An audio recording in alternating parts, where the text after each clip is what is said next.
하나님 말씀 민수기 14장 39절로 45절 말씀입니다. 모세가 이 말로 이스라엘 모든 자손에게 알림해 백성이 크게 슬퍼하여 아침에 일찍이 일어나 산 꼭대기로 올라가며 이르되 보소서 우리가 여기 있나이다. 우리가 여호와께서 허락하신 곳으로 올라가리니 우리가 범죄하였음이니이다. 모세가 이르되 너희가 어찌하여 이제 여호와의 명령을 범하느냐. 이 일이 형통하지 못하리라. 여호와께서 너희 중에 계시지 아니하니 올라가지 말라. 너희의 대적 앞에서 패할까 하노라. 아말렉인과 가나안인이 너희 앞에 있으니 너희가 그 칼에 망하리라. 너희가 여호와를 배반하였으니 여호와께서 너희와 함께 하지 아니하시리라 하나 그들이 그래도 산 꼭대기로 올라갔고 여호와의 언약궤와 모세는 진영을 떠나지 아니하였더라. 아말렉인과 산간지대에 거주하는 가나안인이 내려와 그들을 무찌르고 호르마까지 이르렀더라. 아멘. 우리가 어떤 문제들이 잘못되었다라고 그르친 일들을 깨달았을 때 그 상황을 모면하기 위해서 우리는 반대로 그 이전 상황을 요구했던 바에 대해서 행동할 때가 있습니다. 특히 어린아이 때에 돌아보면 부모님에게 어떤 일을 잘못했든지 또 불순종한 일에 대하여 혼날 때 그만 됐다 하는데도 고집을 부리고 기어이 그 부모님의 더 마음을 긁어내는, 그럴 때 우리는 뭐가 없다고 얘기하느냐? 참 철없다라고 얘기하는 겁니다. 철이라고 하는 것은 밝을 철, 밝지 못하다는 거죠. 지혜롭지 못하다는 뜻입니다. 이스라엘 백성들이 그들의 마음의 그 중심이 이미 하나님을 가볍게 여기고 하나님을 무시하는 태도로 광야를 지나왔는데 몇 년 동안, 2년 동안 그들의 마음이 갑자기 바뀔까요? 바뀌지 않는 거죠. 그래서 12명의 정탐꾼이 하나님의 명령을 따라 에스골 골짜기 그곳을 살펴 지형과 지물과 그리고 그들의 거주하는 형태와 문화와 그리고 그들이 농경의 어떤 이 열매들과 그들의 사는 것들을 조사하고 그 조사한 바들을 바탕으로 전략을 짜도록 하시기 위하여 그리고 그것을 보므로 그들이 비전을 가지고 준비하려고 하나님께서 40일을 시간을 주셨지만 이미 그들의 마음엔 여전히 하나님을 무시하고 그들의 안위만을 생각하고 살았기 때문에 10명의 정탐꾼이 보고하는 바에 그 마음이 쏠깃하여서 그저 하나님을 원망하고 밤새도록 부르짖었던 그 태도에 대해서 하나님께서 심판을 내리셨죠. 이미 형벌이 선고되고 이제는 돌이킬 수 없는 겁니다. 재판이라고 하는 것이 1심, 2심, 3심으로 넘어갑니다. 그러나 그 과정에서 항소를 하고 항고를 하고 계속 하겠지만 자기의 무죄를 주장하기도 하고 또 이 사람이 죄가 있다는 것을 분명하게 드러내기 위해서 검사는 모든 일들을 진행을 합니다. 그 속에서 당사자가 그 마음의 속의 중심에서부터 반성하는 기미가 없으면 돌이킬 수 있나요? 없는 것이죠. 이미 판결이 나면 거기서 끝나는 겁니다. 어디로 가야 돼요? 감옥으로 들어가야 되는 겁니다. 그 형을 살아야 하는 거죠. 이스라엘 백성들은 어제의 말씀에서 이미 판결이 난 거예요. 그럼 그 판결이 난 대로 따라서 광야에 38년을 결국 형을 살아야 하는 것이었죠. 그런데 그들이 그 모세를 통하여 주시는 하나님의 말씀 앞에 너무도 두려워했고 너무도 무서워 떨면서 잘못했다고 발을 동동 구르고 팔딱팔딱 뛰어도 소용이 있을까요? 없는 겁니다. 판결을 꽝꽝꽝 하고 때리면 돌이킬 수 없는 겁니다. 그 전에 뭐 하지? 회개하고 빨리 하나님 앞에 엎드리고 하나님의 뜻을 구하는 하루에 기도를 올리며 하나님께 나아가야 했음에도 불구하고 그들은 그 마음에 악함을 가지고 있었기에 돌이키는 일이 주어지지 못한 겁니다. 그럼 하나님께서 오래 참지 못하셨을까요? 그렇지 않은 거예요. 하나님의 그 오래 참으심을 그들이 역으로 이용한 겁니다.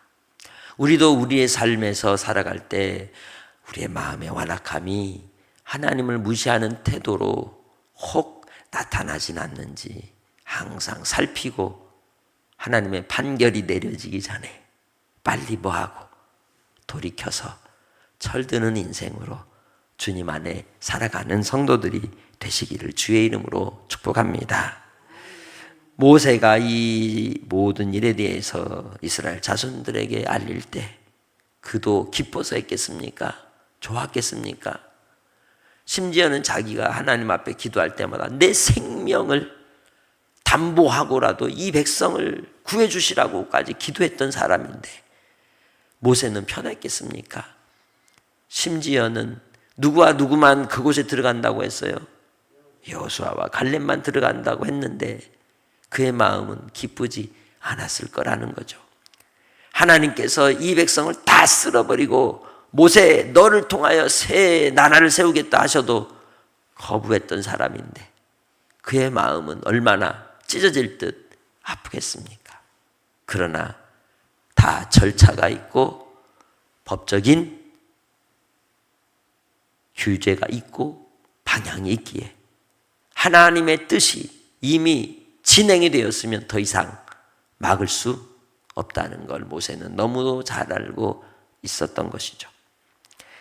그 얘기를 들은 백성들이 크게 슬퍼하고 애를 타고 모세의 바짓가랑이를 붙잡고 흔들어도 소용이 있다? 없다는 거예요. 모세도 어떻게 할 수가 없는 겁니다. 그래서 그들이 그제서야 채비를 하고 산꼭대기로 올라간다는 겁니다. 보소서 우리가 여기 있습니다. 우리가 여호와께로서 허락하신 곳으로 올라갈 테니까 우리가 이제 범죄했다는 것을 깨달았으니까 우리를 불쌍히 여겨주시라고 순종하겠습니다라고. 산을 왜 올라갑니까? 전쟁하겠다는 거죠. 준비가 됐습니까? 안 됐어요. 그들에게는 규칙이 있습니다. 언제 움직여라? 성막에서 무슨 기둥? 구름 기둥이 떠올라 행진하면 제일 먼저 법궤가 앞장설 때 제사장이 앞장설 때 그 다음 순서를 따라서 진행을 하고 전열을 가다듬고 무슨 신호? 나팔의 신호를 맞춰서 가야 되는데 다 무시해버리는 거죠. 절차와 동기와 과정이 선하지 않으면 결과도 하나님께서 기뻐하지 않는다는 거죠. 그래서 우리는 주님 안에서 항상 우리가 하는 일들에 대해서 살피고 하나님이 정말 기뻐하시는 일인지 주님이 원하시는 삶인지를 함께 살피면서 한 걸음 한 걸음이 주님의 기쁨이 되는 삶으로 순종하기를 원합니다. 그것이 바로 우리가 믿음의 공동체를 이루고 나의 삶을 살아감에 있어서 하나님께 구해야 될 일이라는 것이죠. 그래서 모세가 뭐라고 얘기합니까? 너희가 어찌하여 이제 여호와의 명령을 범하느냐? 이 일이 형통하지 못하리라. 분별력 없이 통찰력 없이 지혜롭지 못하게 행하기에 너희들은 분명하게 무너지게 된다. 그것은 하나님의 명령을 범하는 것이다.